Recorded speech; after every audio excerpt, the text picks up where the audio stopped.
येणार आहे असं तुम्ही म्हणताय का?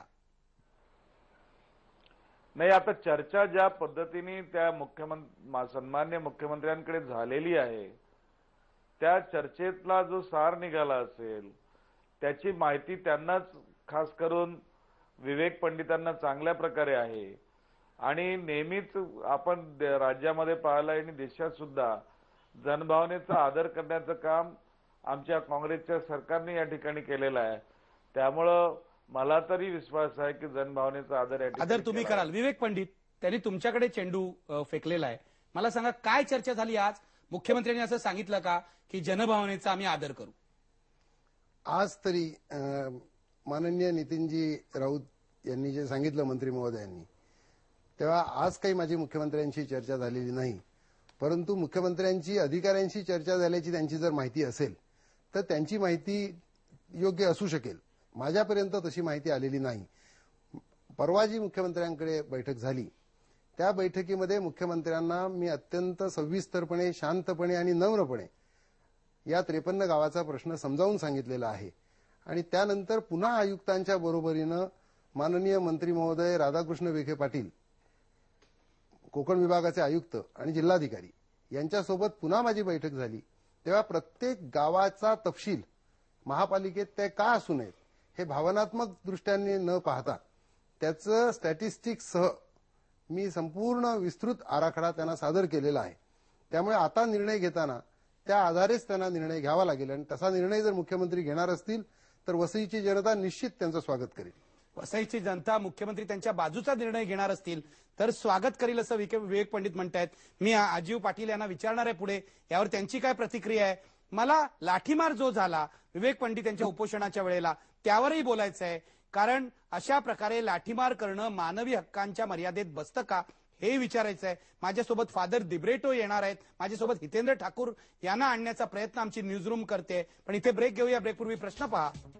वसईतल्या 53 गावांचा प्रश्न हाताळण्यात सरकार अपयशी ठरलंय का? आता 95% लोक म्हणतात होय, सरकार अपयशी ठरलंय. मुख्यमंत्र्यांनी याबाबत विचार करण्याची गरज आहे.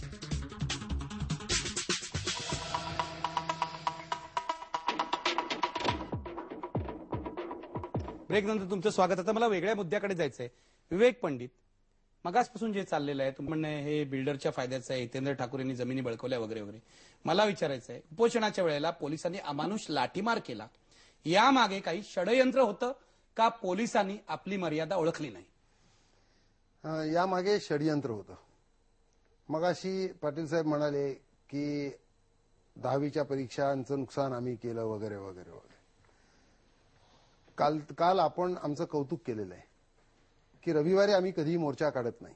10वीच्या परीक्षा आहेत त्यात अडथळा नको म्हणून इतका मोठा मोर्चा आल्यानंतर ठाणे शहर विस्कळीत होईल, विद्यार्थ्यांना त्रास होईल म्हणून आम्ही रविवारी मोर्चा काढला. माझं उपोषण 2 तारखेला सुरू झालं. 2, 3 आणि 4 हे लोक फक्त विविध धर्मांच्या प्रार्थना करत होते. बंद नव्हता, एकही रिक्षा वाहतूक बंद नव्हती. सर्व परीक्षा सुरळीत व्हाव्यात म्हणून मी आटोकाट प्रयत्न करत होतो. 4 तारखेला संध्याकाळी एका वरिष्ठ नेत्याकडे काही लोकांच्या बैठका झाल्या आणि त्यामध्ये आंदोलन चिरडून टाकायचं म्हणून 200च्या वर एसआरपी, सशस्त्र एसआरपी हे त्या ठिकाणी आणले गेले. दंगा नियंत्रण पथक आणलं गेलं. पाण्याच्या फवाऱ्याच्या व्हॅन्स आणल्या गेल्या. हे 4 तारखेला संध्याकाळी सर्व तयारी झाली.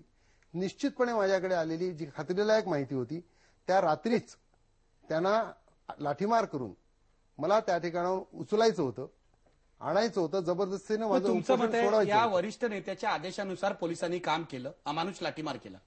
विवेक पंडित, तुम्ही स्पष्ट बोलण्याबद्दल प्रसिद्ध आहात. इतके वर्ष सामाजिक आंदोलन, हा वरिष्ठ नेता कोण आहे आम्हाला सांगून टाका.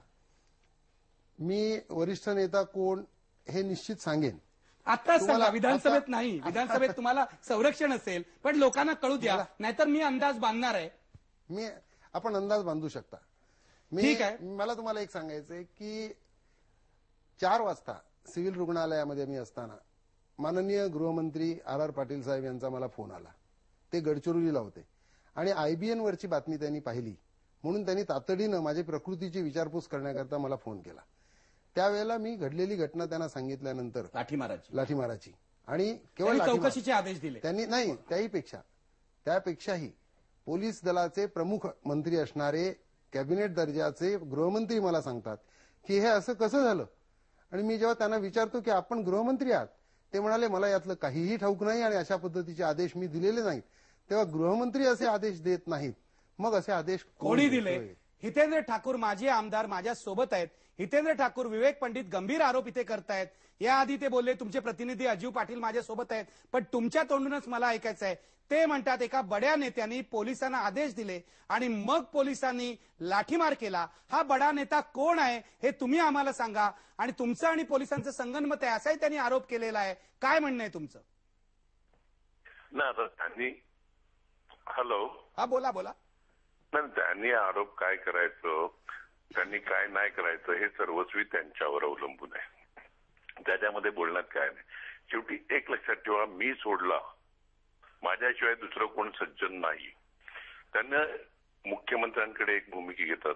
कमिशनर साहेबांनी मुख्यमंत्र्यांच्या आपलं सह्याद्री रेस्ट हाऊसवर क्लिअर कट सांगितलं काय यांनी अमुक अमुक अमुक सांगितलं. आता राहिला लाठीमाराचा विषय. कोणावरही मारहाण होणं, कोणावरही लाठी उभारणं ह्याचं कोणही समर्थन करू शकत नाही. आता ते गृहमंत्री साहेबांनी दिले, मुख्यमंत्री साहेबांनी दिले, आणखीन कोणी दिली किंवा जिल्हा प्रशासनाने लोकली परिस्थिती बघून शेवटी यांना विनंती केली असेल. साधारणतः उपोषणाच्या वेळी विनंती केली जाते, बाहेर नेलं जाते. मला इकडे एक दुसरा प्रश्न पण नजरेसमोर आणायचा आहे. का एखाद्या उपोषण एखाद्या महानगरपालिकेच्या बाबतीमध्ये पालघर, जव्हार, डहाणू, भिवंडी वगैरे वगैरे गावातले गरीब आदिवासींना जागा वाटप करतोय तहसीलदार हे सांगून आणणं, ते आदिवासी म्हणजे वसई तालुक्याच्या महानगराचा प्रश्न, महानगरपालिकेचा प्रश्न, वसईतली लोक त्याच्याकरता आंदोलन करणं मी समजू शकतो. परंतु बाहेरचे जमिनी वाटप चालू आहे वगैरे वगैरे सांगून आणणं आणि करणं या प्रकारचं एखादं काही झालं असतं चुकीचं तर ह्याला जबाबदार कोण हे देखील बघितलं पाहिजे. बाकी लाठीमार करणं किंवा अन्य गोष्टी हे पोलिसांनी प्रकरण कशा प्रकारे हाताळणं हे संपूर्णपणे पोलिसांवर असते. परंतु याचं समर्थन कोणीही करू शकत नाही. हितेंद्र ठाकूर, तुम्ही समर्थन केलेलं नाहीये. मला तुम्हाला शेवटचा प्रश्न विचारायचा आहे. 53 गावं महापालिकेत सामील करण्याबाबत तुमची स्पष्ट भूमिका काय आहे? मला स्पष्ट भूमिका माझी हे आहे की अगोदर कॉर्पोरेशन, माझी भूमिका आहे ना, कॉर्पोरेशन सकट झाली पाहिजे. आणि ह्याच्यामध्ये कॉर्पोरेशन झाल्याने अडचणी काय होतात तेवढं मला सांगा. मी तुमच्या इकडे येऊन बसेल, माझा फक्त एकच असेल का आपण शांतपणे चर्चा करायला पाहिजे. घोड्यावर टॅक्स, गद्यावर टॅक्स, झाडावर टॅक्स, या प्रकारचं कंपाऊंडवर टॅक्स, झाडावर टॅक्स महानगरपालिकेमध्ये तशा प्रकारचा टॅक्स कधी येतो का? कुठे बघितलेलं आहे का? परंतु लोकांना ज्यावेळी दिशाभूल करायचं ठरवलं तर ज्या पद्धतीने गोबल्स प्रचार चाललेला आहे, हा गोबल्स प्रचार महानगरपालिकेतल्या लोकांचं पण म्हणणं आहे ना. आणि राहिला गेला प्रश्न, आज मला एक सांगा, का महानगरपालिका स्थापन नाही झाली, आणखीन सिडकोच्या आराखड्याप्रमाणे कोणी परवानगी मागितली तर ते घरं बांधू शकणार आहेत. मग महानगरपालिका झाल्यावर लोकवस्ती येईल किंवा घरं होतील.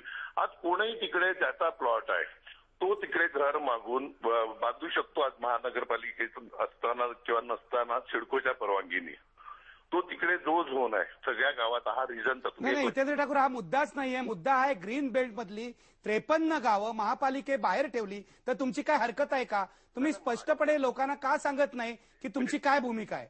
एक मिनिट वागळे साहेब, माझी विनंती आपल्याला राहणार आहे का आपण स्वतः दौरा करावा, या विभागाचा दौरा केला आणि आपल्याला कळेल का ती हरित किती आहेत, इंडस्ट्रीयल किती आहेत, तबेले किती आहेत, झोपडपट्ट्या किती आहेत, चाळी किती आहेत, ह्याचं संपूर्ण जर आपण दौरा करून बघितलं तर आपल्या लक्षात येईल. आणि हरित वसईत महानगरपालिका आल्यामुळे तिकडूनचा हरितपणा जाण्याचा प्रश्नच येत नाही, कारण का तिकडे परवानग्या देण्याचं काम सिडको करते. तिकडूनचा आराखडा कोणताही, मुंबई महानगरपालिकेचा आराखडा देखील शासन मान्य करते. मुंबई महानगरपालिका शिवसेना बीजेपीची सत्ता आहे, त्याच्यामुळे त्यांच्यामुळे सँक्शन होत नाही. तर शेवटी सगळे आराखडे हे 21 नंतर काय होणार ते आजच हे ठरवत आहेत. 10 वर्षांपर्यंतचा आराखडा जो तयार झालाय त्यानंतर काय. आणि आज देखील हरित वसईमधला किंवा पूर्वेचा किंवा पश्चिमेचा कुठेही सिडकोची परवानगी मागितली एखाद्याने स्वतःच्या जागेमध्ये तो स्वतःची इमारत बांधू शकतो, स्वतःचं घर बांधू शकतो. नाही, हे सगळं बरोबर आहे. मला